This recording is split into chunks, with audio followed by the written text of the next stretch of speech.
Mic की आवाज सही आ रही थी क्या? कितने लोगों को सही नहीं आ रही थी? हाथ में बताओ।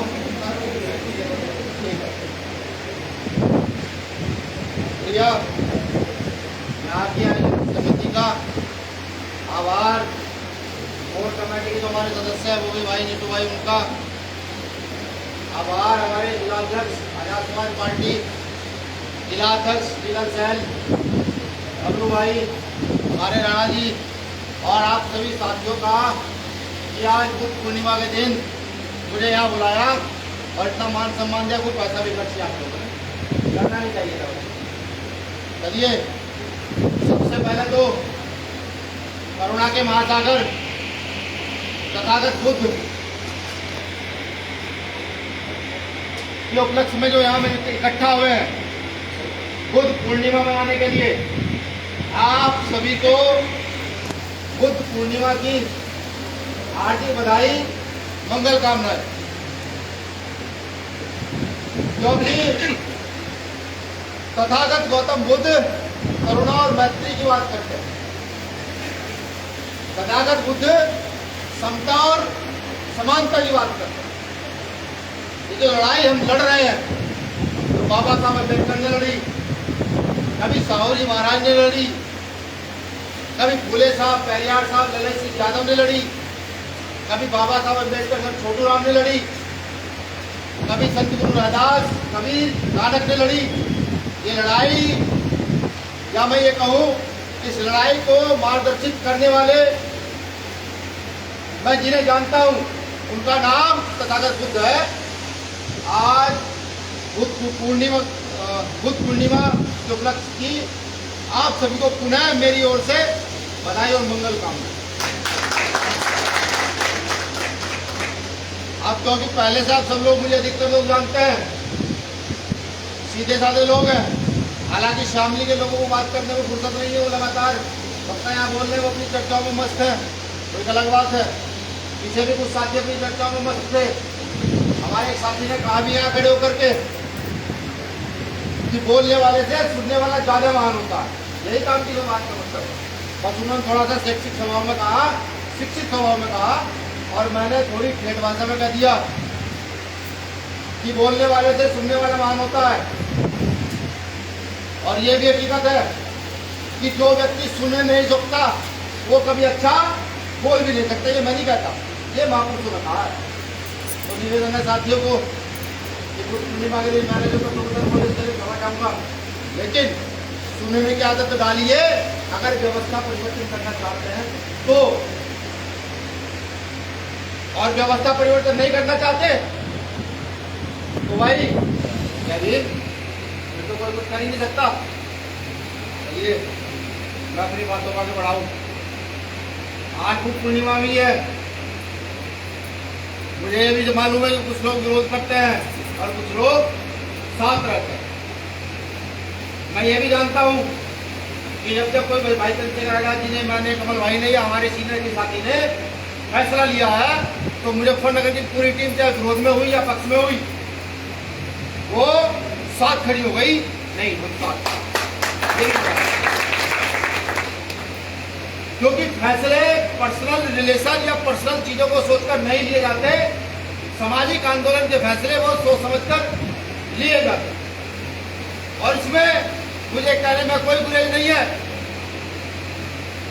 कि कहीं ना कहीं हमें जो काम करना चाहिए था, हम उस काम से विचलित होकर के दूसरी दिशा की ओर चल पड़े। अब एक हमारे साथी ने कहा पार्टी और संगठन रख के दो पहिए हैं। मैं नहीं मानता। पार्टी और संगठन रख के घोड़े हैं, और जितनी मजबूती से घोड़ों को मजबूत किया जाएगा, उतनी मजबूती से शासन सत्ता हो या व्यवस्था परिवर्तन हो, उसको किया जाता है। मेरा कहने का सिर्फ मकसद यह है कि राजनीति करना और राजनीतिक सत्ता हासिल कर लेना ये शॉर्ट टर्म प्रोसेस है। राजनीतिक सत्ता आपको आर्थिक उन्नत कर सकती है,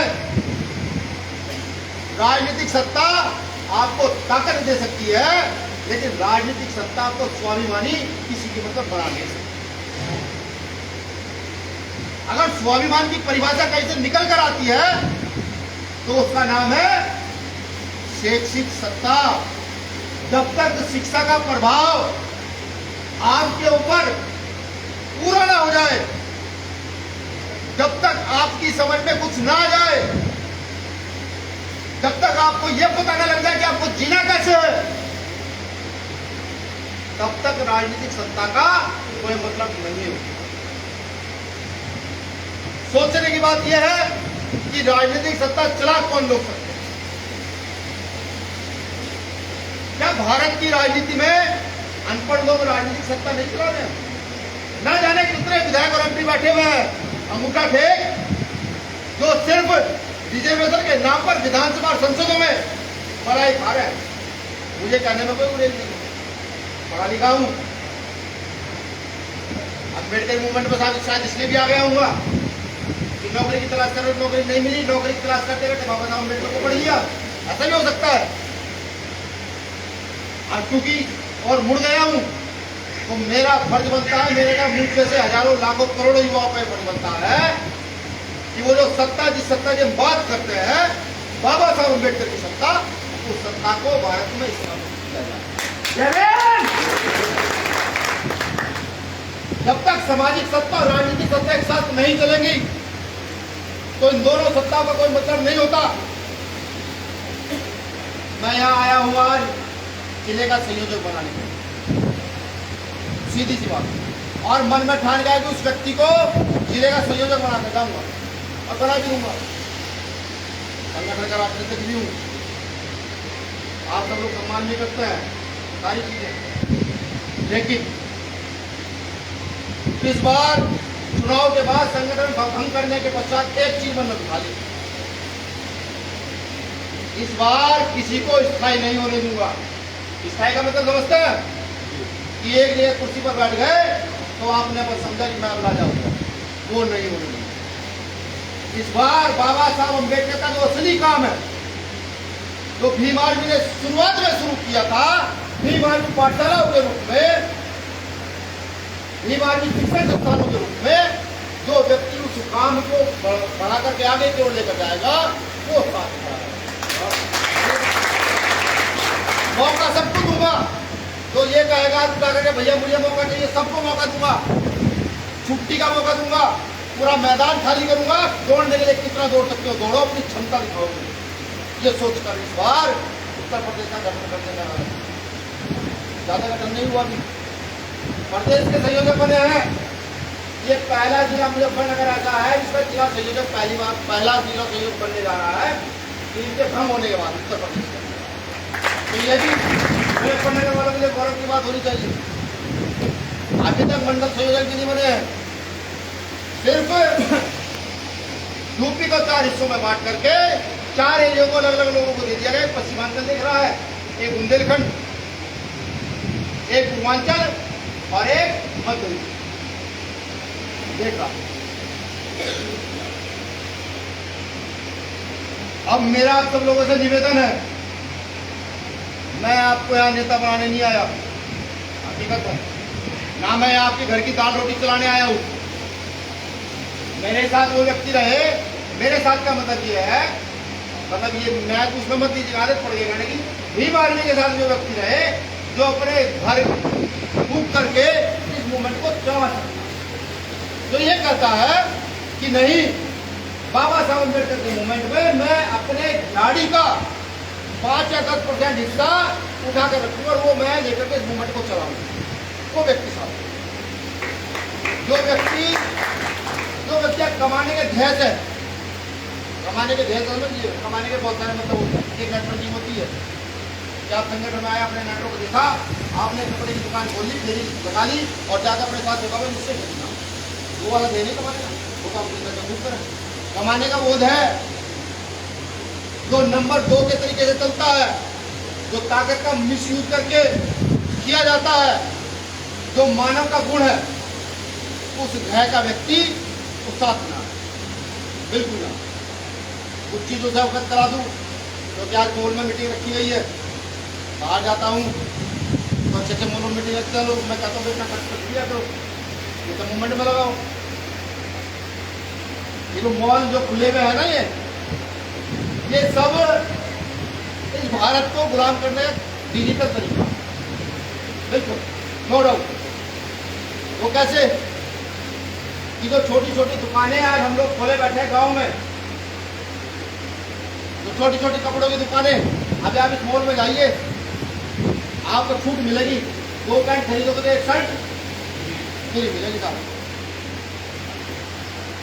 अब तक फ्री मिलेगी जब तक वो छोटी दुकानदार खत्म ना हो जाए। और फिर वो जो एक आध पैंट 2 पैंट के 1 शर्ट जो फ्री दी गई है, तो फिर उसकी रिकवरी होगी। जैसे आज भारत की सरकार जो कोरोना काल में राशन दिया था, उसकी रिकवरी करने में लग गई है, समझ रहे हैं? चलिए, ये एक अलग टॉपिक है। मैं पूछना चाहता हूँ, क्या रजत से किसी को परेशानी है? कहाँ रजत? इससे किसी को परेशानी है? हो सकता है तो लोगों को, लेकिन मेरा मन है कि मैं सर ये 3 महीने के लिए मुजफ्फरनगर का जिला सहयोग बना दूँ, 3 महीने के लिए। थोड़ी देर में ताली बजी बोलो, जानी को समर्थन होंगे। लेकिन अगर 3 महीने में काम ना मिला, फिर भाई 3 महीने में कम से कम 100 पाठशाला भी चाहिए ना, तो भाई थोड़ी भाई अगर 3 महीने में आप मुझे 100 पाठशाला खोल के नहीं देंगे और अपनी टीम का एक पेवर कैडर जो सिर्फ अपने काम से काम रखते थे, वो तैयार करके अगर आप मुझे 3 महीने में दे देंगे, तो आप जिला संयोजक कंटिन्यू रहेंगे। और नहीं दे पाएंगे तो मैं माफी चाहूँगा, मैं फिर ज्वाइनिंग करूँगा, मैं फिर किसी नए आदमी खोज में लग जाऊँगा।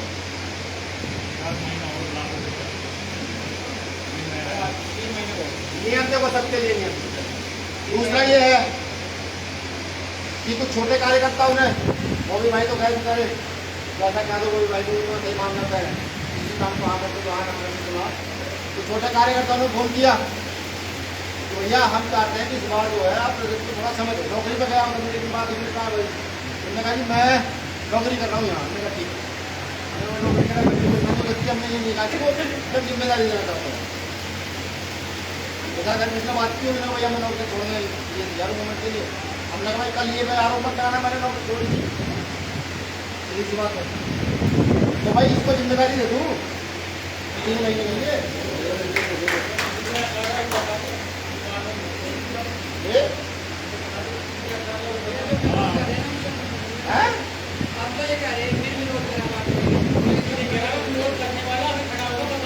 हाँ जिसका विरोध है जाओ,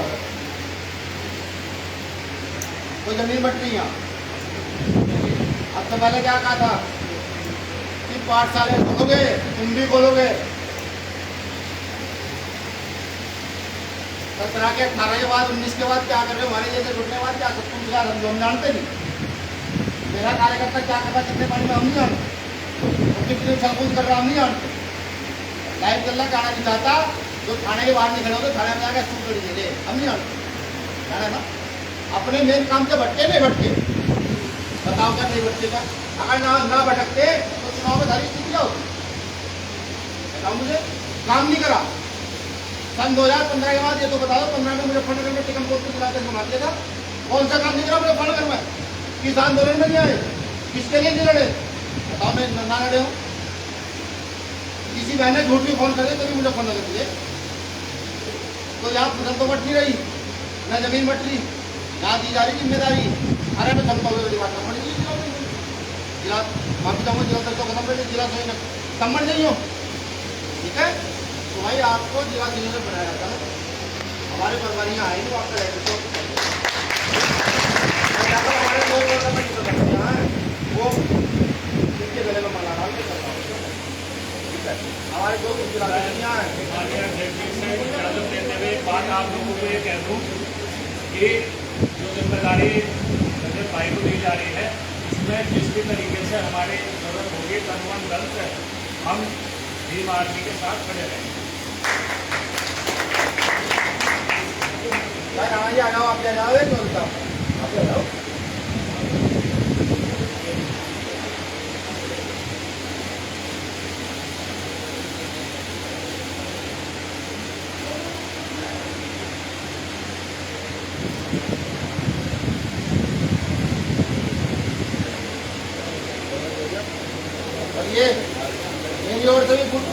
मैंने आपको दिया भैया पट्टी की आरती बनाई पूरा काम है। अब हो जाए आप लोगों से बात हो जाए व्यवस्था की, बात हो जाए भीम आर्मी के उदय की, और बात हो जाए भीम आर्मी के काम की। सीधी साफ सफर बहुत समय हो चुका, यहाँ हम लुटते पिटते रहे हैं और अभी भी स्थिति वही है। पिछली बार बीजेपी जब 2017 में आई थी, 2017 में आने के बाद इस देश के प्रदेश के अंदर 2 लोगों पर सबसे ज्यादा अत्याचार शुरू हुआ था।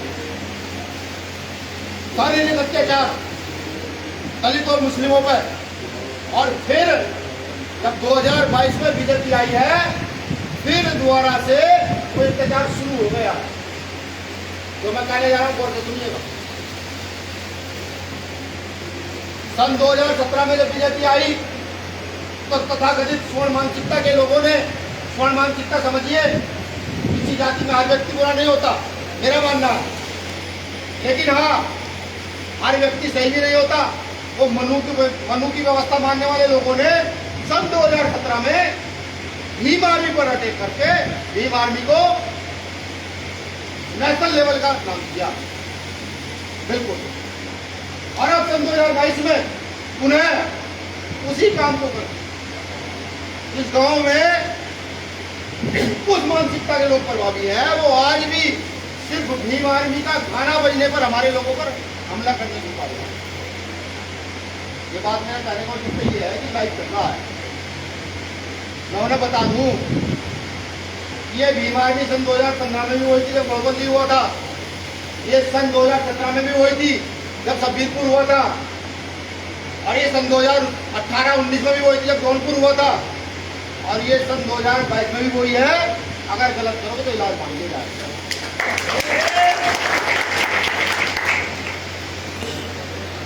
अब हमें परिवर्तन की ओर चलना है, इस व्यवस्था को चैलेंज करना है। इसलिए कि आज आरएसएस का कार्यकर्ता धर्म की चीजों को प्रभावित कर जो अधिकार है उनको निष्प्रभावी कर देगा। इसलिए मैंने कहा कि आज आरएसएस का कार्यकर्ता धार्मिक चीजों को प्रभावित करके आपके अधिकारों को निष्क्रिय कर दे रहा है, आपको ना सोचने पर मजबूर कर दे रहा है, सिर्फ धर्म के नाम पर। ये समझना हम लोगों को पड़ेगा। अगर ये काम बाबा साहब अम्बेडकर भी करते तो मैं क्या यहाँ खड़ा कर बोल रहा हूँ, आप यहाँ ऐसे चीजें पढ़ते चल रहे हैं, सोफे में बैठे हो। बाबा साहब अम्बेडकर उस आडंबर को छोड़ करके बाहर निकले और बाहर निकलकर उनकी सत्ता को चुनौती दी। वही माहौल इस देश में खड़ा कर दिया जा रहा है कि आप सवाल न पूछे। सन 2018 से और 20 तक 51,000 स्कूल, प्राइमरी स्कूल इस देश में बंद हुए हैं। 51,000। वो सिर्फ और सिर्फ ये चाहते हैं इस देश का युवा बीमार रहे, वो सवाल न पूछे। भगत सिंह जेल में लिखते हैं मैं नास्तिक क्यों हूं, और ये बताते हैं भगत सिंह को कि भगत सिंह की जाति की धर्म के सामने। सोचिए कितना बड़ा षड्यंत्र देश के अंदर चल रहा है। उस समय चंद लोग थे जिन्होंने इस षड्यंत्र को तोड़ा, और आज इतने सारे बाबा साहब अम्बेडकर को मानने वाले लोग, इतने सारे लोगों के पास अधिकार है, संसाधन है, फिर भी हम नहीं, उनके आंदोलन को हम नहीं तोड़ पा रहे हैं, उनको चुनौती नहीं दे पा रहे हैं। जबकि वो सारा झूठ और आडंबर पर आधारित है और हम सत्य पर आधारित है, तब भी नहीं कर पा रहे। इसका कारण वो लोग नहीं है। सही मायने में उनकी तो बड़ाई करनी चाहिए कि वो अपने मूवमेंट के प्रति समर्पित है, रात दिन काम करते हैं। अपने अंदर झांको, खुद सोचो कि तुम कितना अपने मूवमेंट तक काम कर रहे हो, या सिर्फ बाबा साहब अम्बेडकर के मूवमेंट को धोखा दे रहे हो, या खुद से धोखा कर रहे हो, ये खुद सोचो। वो गुलामी अगर भूल गए हो तो यहाँ करोड़ गांव में जाकर के जहाँ उन लोगों का प्रतिनिधित्व बड़ा है, जहाँ आज भी अभी सहारनपुर के गांव में आयला में एक बारात को इसलिए पीटा गया कि उसने भीम आर्मी का गाना चला दिया और एक महिला ने रोका तो उसके तथाकथित स्वर्णों ने, वहां के राजपूत समाज के लोगों ने कपड़े फाड़ दिए। कुछ उन लोगों ने अभी संविधान नहीं बदला गया, एक छोटी सी सत्ता उनके हाथ लगी है। तो इस देश में लोकतंत्र का मतलब समझो, अपने आप को जगाओ। कब तक सोते रहोगे, कब तक दूसरे पर आधारित रहोगे? जगाओ अपने आप को, जगाओ, दूसरे को दिखाओ कि नहीं, हमारे पूर्वजों ने इस देश के अंदर आजादी से लेकर के यहाँ मकान बनाने तक, सड़कें बनाने तक अपना खून दिया। बताओ लोग, सो मत, सोने का समय नहीं, बिल्कुल नहीं है। अगर सोए तो लिख लीजिए कि मैंने पहले भी कहा था कि आज से 10 साल के बाद ये देश चाइना का गुलाम होगा। यकीन ना आता हो तो जाकर मॉल में चेक कर लीजिए, अपने घरों में चेक कर लीजिए, 75% सामान आपके यहाँ चाइना का यूज हो रहा है। इससे भी बड़ी बात, आज आगे ये लोग बहुत जल्द संविधान को निष्प्रभावी करके जो जीवन बाबा साहब अम्बेडकर ने 5000 साल के बाद हमें जीने का दिया था, वो जीवन उन्हें वापस आने वाला।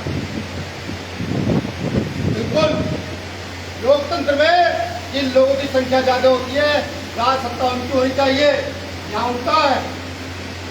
जिनकी संख्या सबसे कम है उनका राज है, जिनकी संख्या सबसे ज्यादा है वो कब्जा है।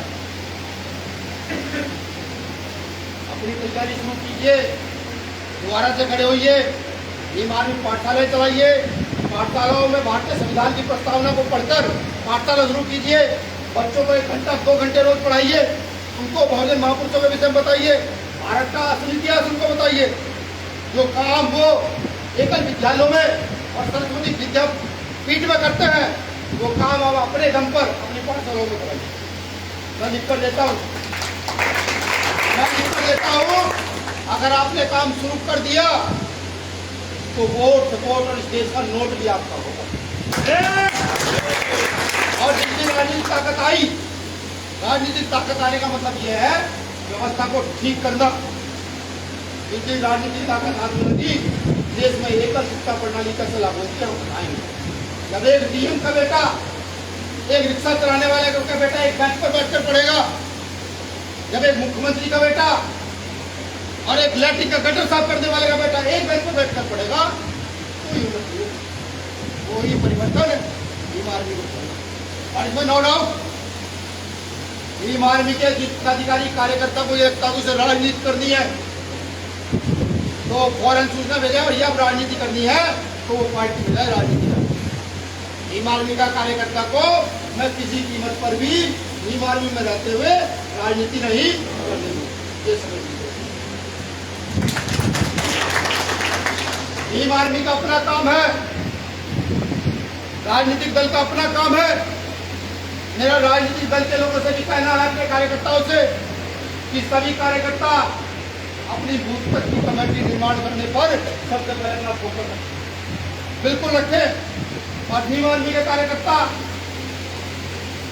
जिले में हो रहे एट्रोसिटी को ध्यान में रखते हुए और अपनी पाठशालाएं खोलते हुए उसको आगे बढ़ाने का काम करें, समाज मूवमेंट को आगे बढ़ाने। ये जब तक नहीं होगा व्यवस्था नहीं बदलेगा।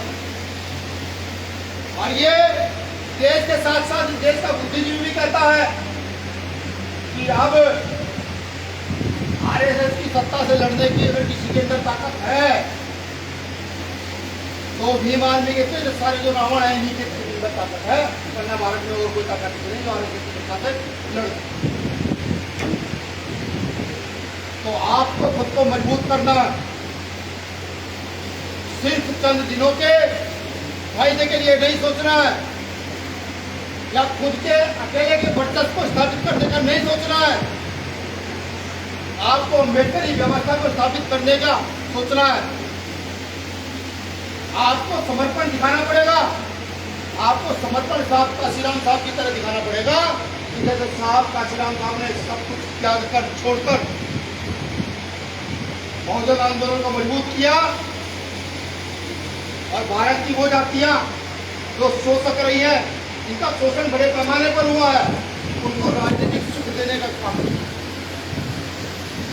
आपको समर्पित भावना से ये काम करने पड़ेंगे और अगर आप ये काम नहीं करेंगे, इसमें नो डाउट खुली बात कह रहा हूँ, पूरी बात है, अगर आप ये नहीं करेंगे तो सबसे पहले जाति धर्म के नाम पर इस देश में मनुस्मृति को स्थापित किया जाएगा और मनुस्मृति को स्थापित किया जाएगा तो सब जानते हैं क्या होगा। केरल की एक महिला नागलोई जिसने अपने स्तन का टैक्स नहीं दिया था, स्तन काट कर दे दिया था, ये पकड़ो ब्राह्मणों में तुम्हें टैक्स नहीं दूंगी, स्तन दे देती हूँ, अपनी छाती काट कर देती हूँ। मेरे इस बात को कहने का मतलब समझ में क्या, मनुस्मृति का प्रभाव बढ़ेगा, संविधान का प्रभाव घटेगा और संविधान का प्रभाव घटेगा तो मुझ जैसे लोगों का क्या होगा, बॉबी भाई जैसे लोगों को क्या होगा तो स्पष्ट है। लेकिन कोई घर नहीं बचेगा जिसके आपकी जहाँ मनुस्मृति की आग न हो। और ये भ्रमक प्रचार नहीं है, किसी को लगता हो कि बीमार में ये लोग भ्रमक प्रचार कर रहे, नहीं, ये हकीकत प्रचार है। वो लोग घोषणा कर चुके हैं इस राष्ट्र को हिंदू राष्ट्र बनाने की, वो लोग घोषणा कर चुके हैं यहाँ पर मनुस्मृति का कानून लागू कराएंगे। और हमारे लीडरान ये भी घोषणा नहीं कर सकते कि हम उनको रोक पाएंगे। भीम आर्मी के लोग अपनी कमर कस लें, ठीक है, ट्रैक्टर की व्यवस्था शुरू हो गई है, उनको ट्रैक्टर कराया जाएगा। सामाजिक आंदोलन को मजबूत कीजिए, तभी आगे बढ़ाया जा सकता है।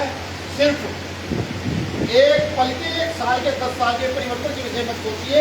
गुणात्मक परिवर्तन हमें करना है। गुणात्मक परिवर्तन कहीं किसी व्यवस्था में, मानव व्यवस्था में हो सकता है तो वो सिर्फ शिक्षा के आधार पर हो सकता है, दूसरा कोई आधार नहीं है जहाँ गुणात्मक परिवर्तन किया जा सके। हो सकता है कि आज मेरी बात कुछ लोगों के दिमाग के ऊपर से जा रही हूँ, लेकिन जो मैं कह रहा हूँ वही सच। अब भीम आर्मी गुणात्मक परिवर्तन के लिए लगेगी, छोटे छोटे बच्चों को अभी से तैयार कर देगी तो आने वाले 10 से 20 साल के बाद देश की व्यवस्था में हिस्सेदारी मांग सके और मजबूती से बहुजन आंदोलन को मजबूत करें। बढ़ाएंगे तू पहले मिठाई को छोटे भाई को मिठाई दी गई है, मुझे पूरी उम्मीद है पहले की बात ही थी, मुजफ्फरनगर के लोग साथ देंगे, पार्टी के संगठन के भी सब लोग साथ देंगे, लोग साथ देंगे। और पुनः मुजफ्फरनगर में फिर एक बिना जलवा जो है ना, बिना सरकार के फिर से लगेगा, ताकत से लगा तो कुछ गलत होगा तो बीमारी खड़ी होगी। बीमारी पाठशाला होगा, मुजफ्फरनगर में चला होगा, क्योंकि उत्तर प्रदेश का पहला जिला था, पहला संगठन बनाया था। और नहीं तबियत भी है, जैसे हमारे राणा जी मजबूत आदमी है, बॉबी भाई मजबूत आदमी है, हमारी जिला तरीके मजबूत आदमी है, और फिर चेहरे में देख रहा हूँ तो मजबूत है, हम सब स्ट्रॉन्ग है। थोड़ी थोड़ी व्यवस्था आप लोग कीजिएगा पाठशालाओं के लिए, तो मैं चाहता हूँ पाठशाला को पूरा डाटा हो, रजिस्टर मेंटेन हो, दोनों पता लग सके कितनी पाठशाला, कितने प्रोजेक्ट, कितने फ्लैट में हम पढ़ा रहे हैं। तो आप सबसे भी मेरी अपील है कि भाई मदद कराइएगा, ये बात में कार्यकर्ता मदद से होती है, मदद कराइएगा, मदद कराएंगे तो समझिए आप बीमारी की मदद नहीं करा रहे, देश के भविष्य जो बनेगा उनकी मदद करा रहे हैं। शुक्रिया आप सभी लोगों का आभार, सर्वे सबसे इसके लिए माफी चाहता हूँ। पुनः बुद्ध पूर्णिमा की आपको बधाई, मंगल कामनाएं। तथागत बुद्ध का आशीर्वाद आप पर बना रहे। जो तथागत बुद्ध करुणा और मैत्री चाहते थे वो आपके मन में, आपके विचारों में और आपके आचरण में स्थापित हो, यही मंगल कामना।